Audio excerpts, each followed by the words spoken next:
d'années, il y a une espèce de fascination pour la nature, pour le végétal, pour l'arbre, pas seulement du reste pour la méditation, pour la paix intérieure que la contemplation d'une forêt pourrait procurer.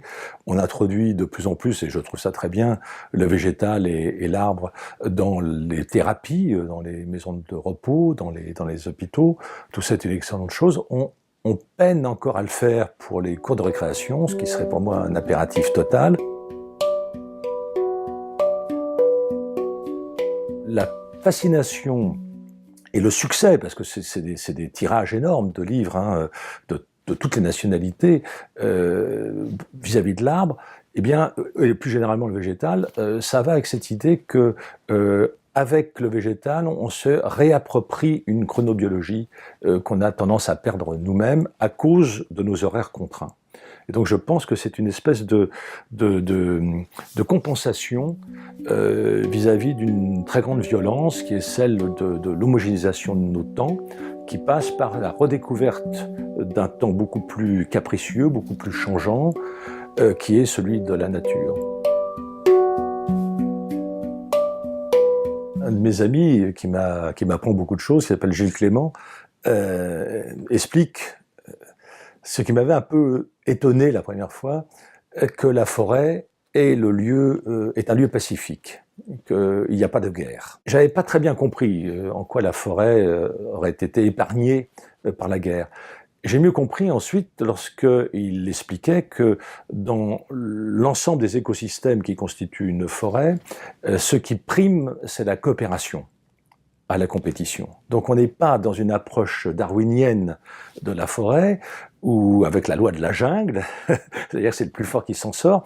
On est dans des systèmes qui s'interpénètrent pour essayer de trouver, bon an mal an, un équilibre, d'une certaine manière.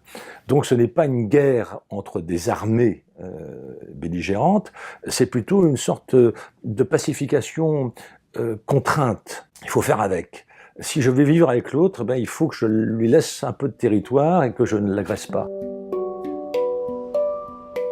Et je crois que la forêt est une leçon de pacification, d'une certaine manière, et puis de faire société. Je n'oublie jamais que dans l'histoire de notre langue, les termes d'habitat, de territoire, d'individus, de société, de population, de migration, d'acclimatation et de plein d'autres viennent de la botanique. Ils pénètrent les sciences humaines un siècle après. Et du coup, on a oublié cette origine. Et donc, si ces mots-là, qui sont si importants pour les humains, viennent de la botanique, c'est que nous avons à voir avec le végétal. Et puis maintenant, on apprend plein de choses. On sait que les arbres communiquent entre eux, du moins certains. Et donc, ce qui était typiquement le propre de l'humain est partagé par l'ensemble du monde vivant. Ce qui fait que je crois de plus en plus qu'il nous faudrait être à l'école élémentale plutôt qu'à l'école élémentaire, c'est-à-dire à l'école des éléments. Et mieux écouter les éléments, mieux écouter ce qu'ils nous disent, pas seulement d'eux, mais ce qu'ils nous disent de nous.